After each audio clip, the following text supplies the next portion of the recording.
Welcome back to another episode of Investing Explained. Here's today's question.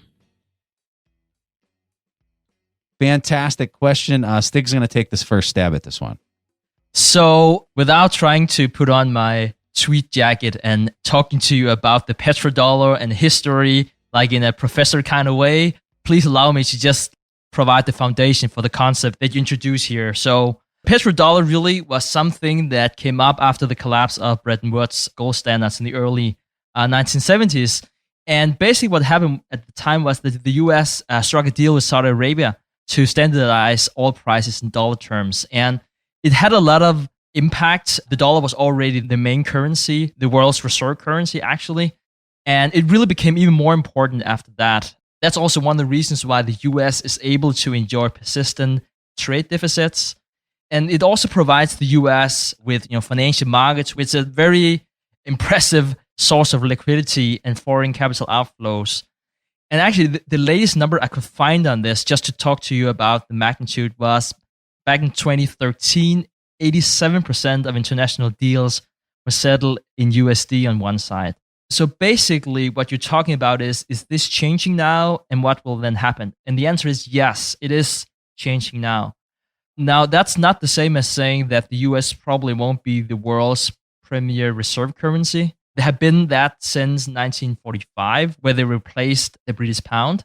So first of all, I think that's actually fascinating that it's not longer than 1945 that the US dollar was not the reserve currency in the world. Think about how fast that has basically changed. So if you're asking, can that change one way or the other, where it's going to be China? I mean, the answer is obviously yes. Time is infinite, and yes, it will happen at some point in time. Will this happen, and will this happen with China, for instance? If we look at a list of the biggest oil importers in the world aside from the US, you have China. Yes, China, they probably would like to sell things in their own currency if they could. You have India too, and China's actually primarily important in terms of export for them, but the total trade with China is actually slightly more than is the case for the US. It's the same with Japan, that's 3 on the list, and with South Korea, where I want to say China is even 2.5 or 3 times as important in terms of a trading partner. So you can come up with many good reasons why in the future a commodity like oil will not be settled in USD and why it would be another currency. Now, with this dramatically change, we talked about having the Chinese currency as a primary reserve currency multiple times before. It's just now being included in IMF's, the International Monetary Fund's basket of reserve currencies, and it's very, very little. I don't see that happening anytime soon, despite the facts that I just gave to you. The second most important currency in the world after the dollar, that will be the euro. Being European and seeing everything that's going on, in my wildest dreams, I can't see how the euro can overtake the US dollar. With the membership countries being so inconsistent in what they say and what they do and the goals they have for the monetary policy. So I guess my response to the first part of the question would be the US dollar and the current system we have, it's not perfect, but it's the system we got. And I guess I have a hard time seeing how that's going to change dramatically, at least over the next decade or two. That being said, your points about China, definitely, you will see a shift, but perhaps not to the extent that one might argue. I agree with what Stig's saying to the extent that I don't think that you're going to see any kind of drastic change in the next couple of years. I think when you get out to 10 years from now, I'd say 7 to 10 years from now, you might start to see things start to change around a little bit. But I think in the near term, within the next 5 years, I don't see too much changing. I do find this very interesting, though, what you're talking about. And I think that it's more representing the frustration that a lot of countries in the world have with everything being priced in dollars.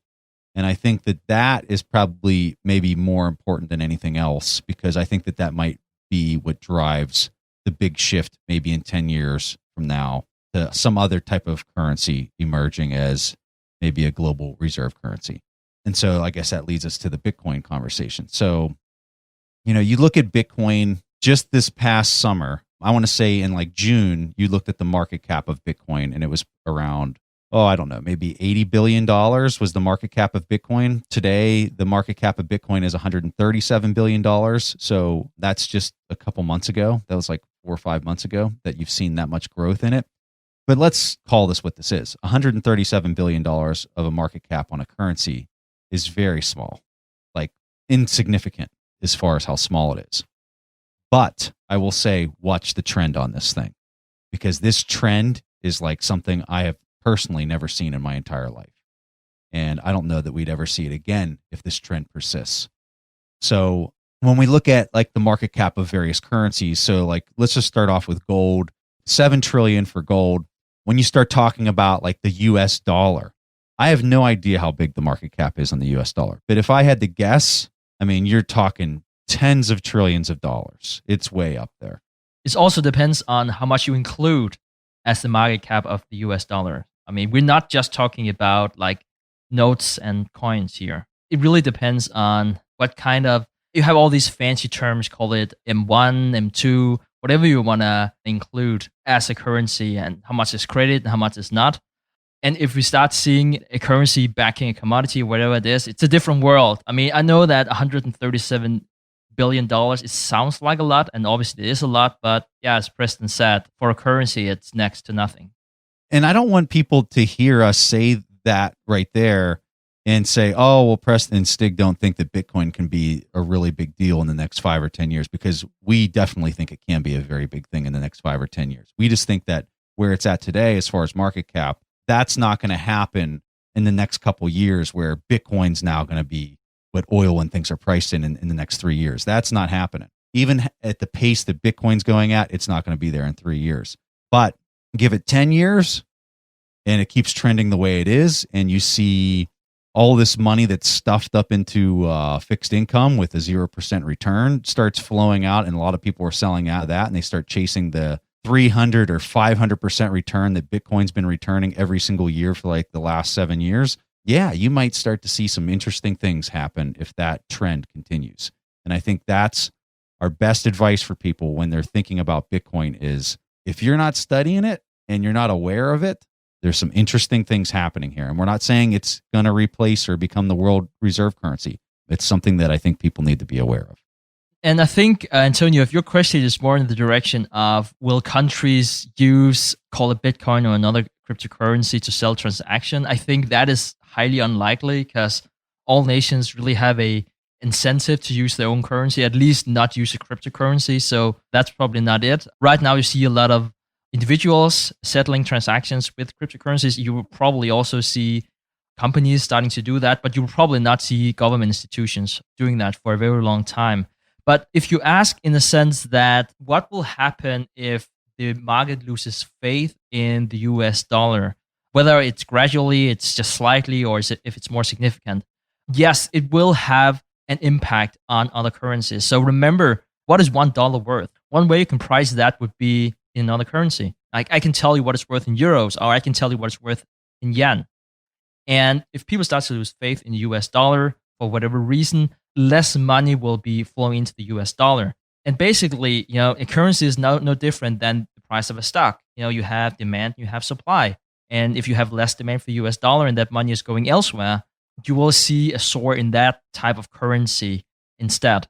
Now, whether or not that would be Bitcoin, which is what you're saying, I don't know. I mean, I think a lot of money that would potentially flow out of the US dollar, I think it will go to the other major currencies, definitely first.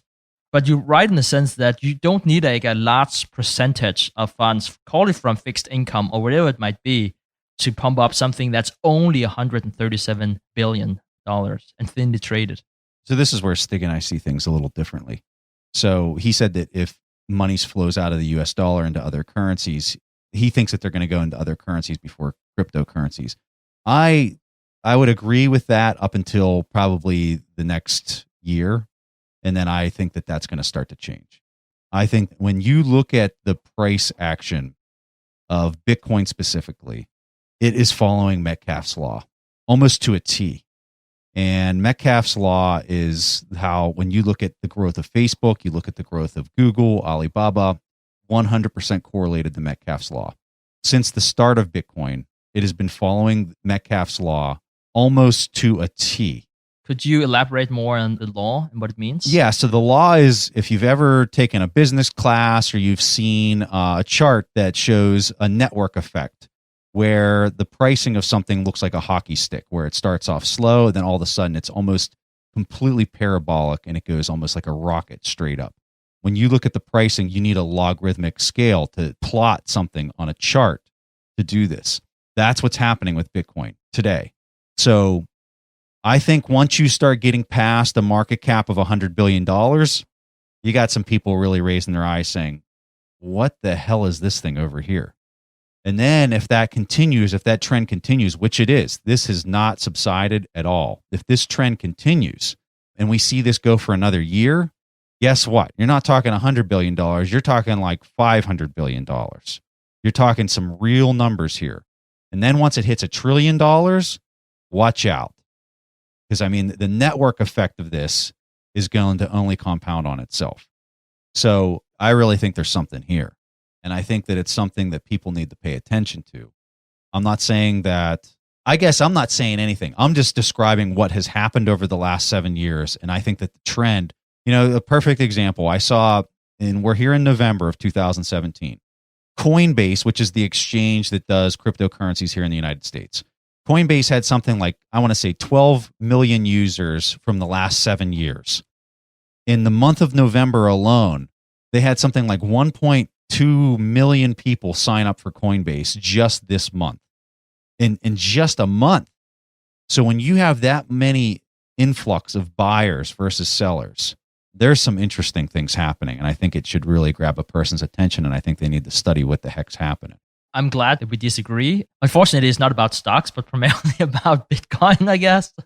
I guess we can live with that. I think what I see now, whenever you bring up numbers like that, yes, there are definitely a lot of individuals. They're signing up, going into Bitcoins. Perhaps they're buying for $1,000 or $500 or whatever it is. I'm really curious to see what happens with institutions. And I think we talked about CME before and what they're doing with futures, which is, to me, a lot more breakthrough in many ways than, for instance, Japan saying that now you can start paying for things with Bitcoin, even though it sounds a lot bigger. The market for Bitcoin, it's very thinly traded compared to many other markets. And that also means that if you take out 10 trillion from the US dollar and then you put, $9.8 trillion worth in other currencies, and only is like 0.2 trillion, which will be $200 billion, you don't see a market cap going from 137 to 337. That's not what you're seeing. You're seeing the number of Bitcoin multiplied with the last traded price. So the market price might go to trillions of dollars suddenly. And also what you see now is that the circulation of Bitcoin, it's not that much, in the sense that you have a lot of people who are using it as an investment or storing value or whatever you want to say. So you have a lot of buyers going in, not too many sellers going in. So if you see a huge influx of money, you would see a very interesting pattern in price setting. Yeah, meaning that it would go up more. Yeah, no, interesting stuff. I think that when we look back at this in 20 years from now, we're going to be quite amazed maybe what transpired, what happened, what didn't happen. It's just this stuff is crazy. This is absolutely crazy. It's very exciting. I guess that's probably why I have so much emotion in some of this, is because it's really exciting stuff to see what's happening here through the technology and what people are coming up with to try to peg all these global currencies, domestic currencies. It's quite fascinating. That's it. Preston and I will continue explaining investing, so go ahead and hit that subscribe button.